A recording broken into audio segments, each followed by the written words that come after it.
Praise the lord. దేవునికి స్తోత్రం కలుగునుగాక. దేవుని బిడ్డలారా, ఉదయకాల సమయమున మీ అందరికీ నా శుభవందనాలు తెలియజేస్తూ ఉన్నానండి. ప్రతి ఉదయం దేవుని వాగ్దానంతో మీ ముందుకొచ్చే కృపను దేవుడు మాకు అనుగ్రహిస్తూ ఉన్నారండి. హల్లెలూయా. దేవుని బిడ్డలారా, దేవుని వాగ్దానంతో బలపరచబడి ప్రార్థనతో దినమును ప్రారంభించుకునే గొప్ప భాగ్యమును దేవుడు మనందరికీ అనుగ్రహిస్తూ ఉన్నారండి. హల్లెలూయా, హల్లెలూయా. తన వాగ్దానం ద్వారా మనతో మాట్లాడుతూ తన వాగ్దానం ద్వారా మనల్ని బలపరుస్తున్న దేవునికి మన నిండు హృదయంతో కృతజ్ఞతాస్తుతులు చెల్లించాలండి. హల్లెలూయా. దేవుని బిడ్డలారా, మీ అందరి కొరకు మేము ప్రార్థన చేస్తూ ఉన్నామండి. మా కొరకు విశ్వాసంతో నడిపింపబడుతున్న మా పరిచర్య అంతటి కొరకు ప్రార్థనలో జ్ఞాపకం చేసుకోవాలని ప్రభు పేరు తెలియజేస్తూ ఉన్నానండి. హల్లెలూయా. దేవుని బిడ్డలారా, ఈ ఉదయకాలం కూడా దేవుడు ఒక చక్కటి వాగ్దానంతో మనందరితో ఆయన మాట్లాడబోతున్నారు. ఆ మాటను మనం చదువుకుందాం. లేవియా కాండము 19వ అధ్యాయము 2వ వచనమును మనం చదువుకుందామండి. మీరు పరిశుద్ధులై ఉండవలను, మీ దేవుడనైన యెహోవానగు నేను పరిశుద్ధుడనై ఉన్నాను. దేవుడు తన ప్రజలతో, ఇశ్రాయేలుతో ఆయన మాట్లాడుతూ అంటున్నారు, మీరు పరిశుద్ధులై ఉండాలి. ఎందుకంటే మీ దేవుడనైన యెహోవానగు నేను పరిశుద్ధుడను. మిమ్మల్ని నడిపిస్తున్న దేవుడునగు నేను పరిశుద్ధుడను. మిమ్మలను ఐగుప్తు దేశం నుండి విడిపించి రక్షించి కాపాడి సురక్షితంగా తీసుకొచ్చిన దేవుడునైన నేను పరిశుద్ధుడను గనుక మీరును కూడా ఎలా ఉండాలి?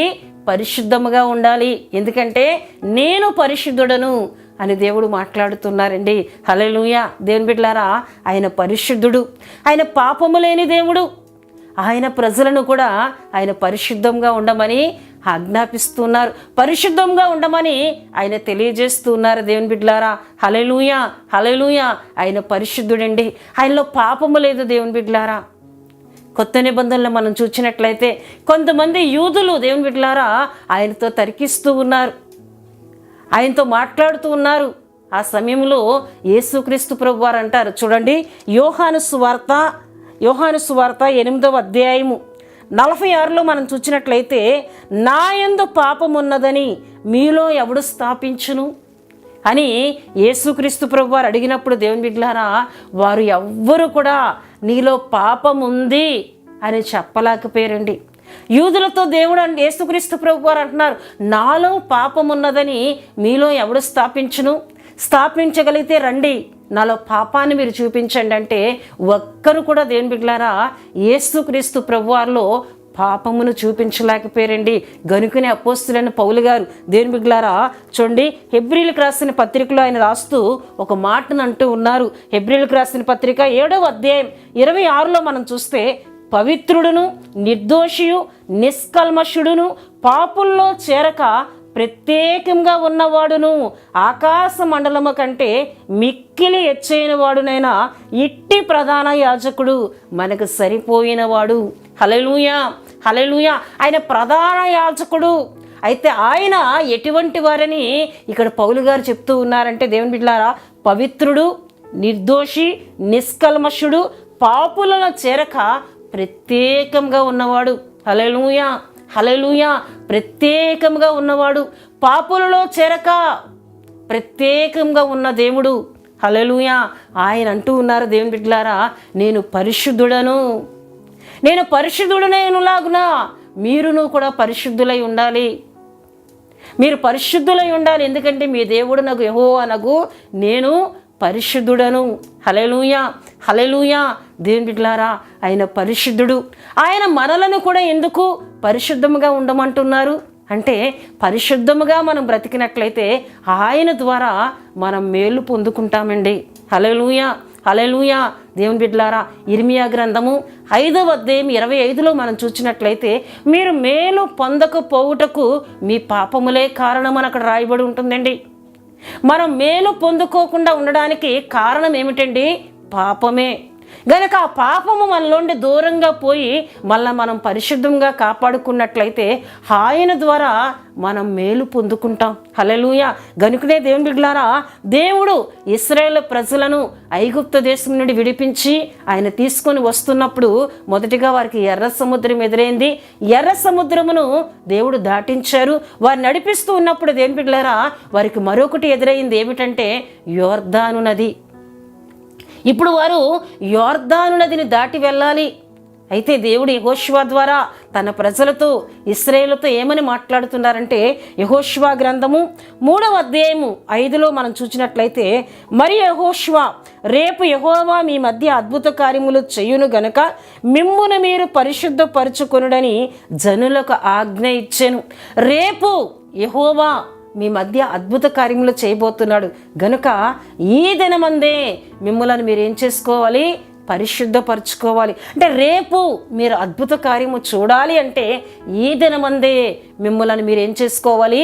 పరిశుద్ధపరచుకోవాలని దేవుడు మాట్లాడినప్పుడు దేవుని బిడ్డలారా, జనులందరూ కూడా వారిని పరిశుద్ధపరచుకొనగా దేవుడు గొప్ప అద్భుతం చేసి 3వ అధ్యాయం 7 నుండి దేవుని బిడ్డలారా 17 వరకు మనం చూసినట్లయితే పై నుండి ప్రవహిస్తున్న యోర్దాను నీటిని ఆయన ఆపి ఆరిన నేల మీద ఇశ్రాయేలులను దాటించినట్లు అక్కడ దేవుని వాక్యంలో మనం చూస్తాం. హల్లెలూయా, హల్లెలూయా. ఇంతటి దేవుని బిడ్డలారా అద్భుతమైన కార్యమును ఆయన ప్రజలు పొందుకోవడానికి కారణం ఏంటంటే వారు ఏం చేసుకున్నారండి?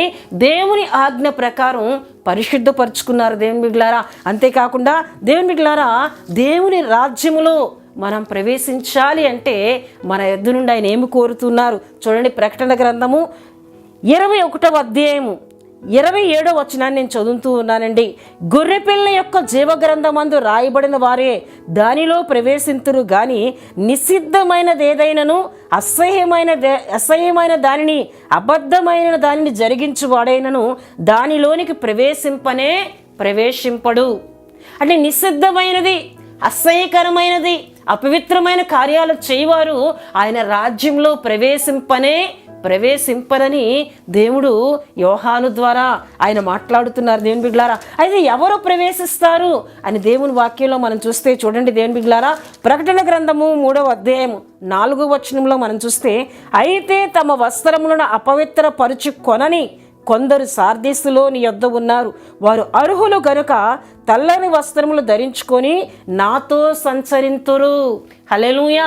ఎవరైతే వారి యొక్క రక్షణ వస్త్రములను ఉతుక్కొని వాటిని తెలుపు చేసుకుంటారో వారు అర్హులని, వారు పరిశుద్ధపరచుకొని అపవిత్రతను అంటించకుండా, చూడండి మనం చదువుకున్న దేవుని బిడ్డలారా, అయితే తమ వస్త్రములను అపవిత్రపరచుకొనని కొందరు సార్దేశులో ఉన్నారు.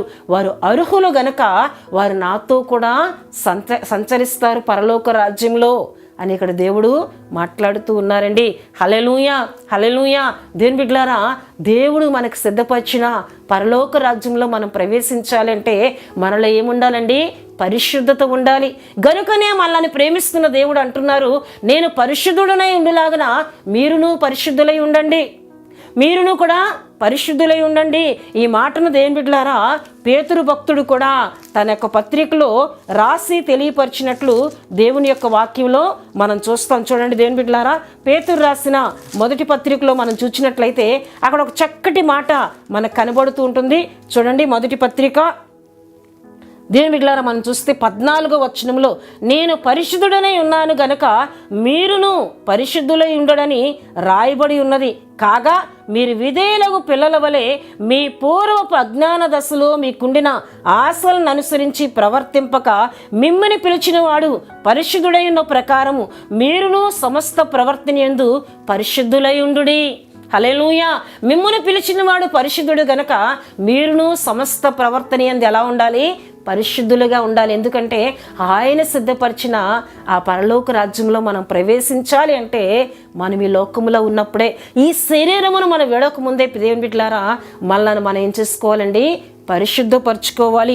అంతేకాకుండా దేవుని బిడ్డలారా ఈ భూమి మీద జీవిస్తున్న మనము మన ప్రార్థనలను దేవుడు ఆయన సన్నిధికి చేరాలి అంటే మనలో పరిశుద్ధత ఉండాలి. చూడండి ప్రకటన గ్రంథం 8:4లో చూస్తే, అప్పుడు ఆ ధూప ద్రవ్యముల పొగ పరిశుద్ధుల ప్రార్థనలతో కలిసి దూత చేతిలోండి పైకి లేచి దేవుని సన్నిధికి చేరెను.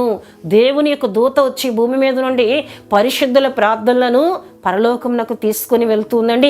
ఎవరైతే పరిశుద్ధంగా ఉండి ప్రార్థిస్తారో వారి ప్రార్థనలను ఆయన సన్నిధికి చేరుతూ ఉన్నాయి. ఆ వారి ప్రార్థనలను దూత తీసుకొని వెళ్తూ ఉన్నట్లు దేవుని వాక్యంలో మనం చూస్తున్నాం. గనుక దేవుని బిడ్డలారా, దేవుడు మనల్ని ఎందుకు పరిశుద్ధంగా ఉండమంటున్నారు? మీరు పరిశుద్ధులై ఉండవలను, మీ దేవుడునకు యెహోవానకు నేను పరిశుద్ధుడని నేను ఎందుకు అంటున్నారంటే, పరిశుద్ధముగా ఉంటే ఆయన ద్వారా మేలు పొందుకుంటాం, అద్భుత కార్యములను పొందుకుంటాం. అంతేకాకుండా మన ప్రార్థనలు ఆయన సన్నిధికి చేరుతాయి. ఆయన సిద్ధపరిచిన ఆ పరిశుద్ధ పట్టణమగు పరలోక రాజ్యంలో మనం ప్రవేశించే అర్హతను పొందుకుంటాం. గనక ఉదయకాల సమయంలో దేవుడు మనందరితో మాట్లాడుతూ ఉన్నారు. తన వాగ్దానం చేస్తూ అంటున్నారు, నేను పరిశుద్ధుడను, మీరును పరిశుద్ధులై ఉండండి, సమస్త ప్రవర్తన యందు పరిశుద్ధులై ఉండండి, మీ పట్ల నేను గొప్ప అద్భుత కార్యములను జరిగిస్తానని, అసాధ్యమైన కార్యములను సైతము నేను జరిగిస్తానని దేవుడు ఉదయకాల సమయంలో మాట్లాడుతున్నారు. కనుక ఈ మాటలు విన్న మనము మనల్ని పరిశుద్ధపరచుకొని ఆయన ద్వారా గొప్ప అద్భుతములను మేలులను పొందుకుందాం. దేవుడు తన వాగ్దాన మాటలను దీవించునుగాక. దేవుని బిడ్డలారా, మనం ప్రార్థన చేసుకుందాం. ప్రతి ఒక్కరూ కండ్లు మూసుకొని తల వంచి ప్రార్థనలో నాతో ఏకీభించాలని ప్రభుపేట తెలియజేస్తూ ఉన్నానండి. మహాపరిశుద్ధుడా, ప్రేమ కలిగిన తండ్రి, కృపగలిగిన యేసయ్య, మీ ఘనమైన నామమునకు వేలాది వందనములు, వేలాది కృతజ్ఞతా స్తోత్రములు చెల్లిస్తున్నాను నాయన. దేవాను ప్రేమ కలిగిన దేవుడు, కృపగలిగిన దేవుడు, పరిశుద్ధుడు తండ్రి, నీకు వందనాలు. నీ వలే అయ్యా నీ బిడలను కూడా పరిశుద్ధంగా ఉండమంటున్నావు. ఎందుకంటే పరిశుద్ధంగా ఉంటే మేలు, అద్భుతాలు, అంతేకాకుండా మా ప్రార్థనలు వినే అర్హతను, మీ రాజ్యంలో మీతో పాటు ఉండే భాగ్యమును మేము పొందుకుంటాము. గనుకనే మీరు మమ్మల్ని సమస్త ప్రవర్తన యందు పరిశుద్ధులై ఉండడని ఆజ్ఞాపిస్తున్నారు. మీకు వందనాలు. ఈ వాగ్దానం, ఈ మాటలు విన్నా బిడ్డలందరినీ మీరు దీవించండి. సమస్త ప్రవర్తనలో పరిశుద్ధులుగా జీవిస్తూ మేలు పొందుకునే కృపనిమ్మని ప్రార్థిస్తూ ఉన్నాను. దినమంతయు మీ కృప, మీ కాపుదల, మీ సంరక్షణ దయచేయండి. ఎవరైనా బలహీనలుగా ఉండినట్లయితే మీ గాయపడిన హస్తం ద్వారా వారి సర్వ శరీరములను తాకి పరిపూర్ణమైన ఆరోగ్యమును, స్వస్థతను దయచేయండి. రాకపోకల్లో, ప్రయాణంలో ఉన్నవారికి మీ సన్నిధి, మీ కృప, కాపుదల దయచేయమని, దినమంతా నీ కృపతో నింపమని యేసు నామములో అడుగుచున్నాం తండ్రి. ఆమేన్. యేసు రక్తమే జయం, ప్రభు యేసు రక్తమే జయం. ప్రభు యేసు రక్తం సంపూర్ణమైనది, అపవాది క్రియలకనంత నాశనం కలుగునుగాక. ఆమేన్, ఆమేన్, ఆమేన్. దేవుడు మిమ్ములను, మీ కుటుంబములను బహుగా దీవించునుగాక. ఆమేన్.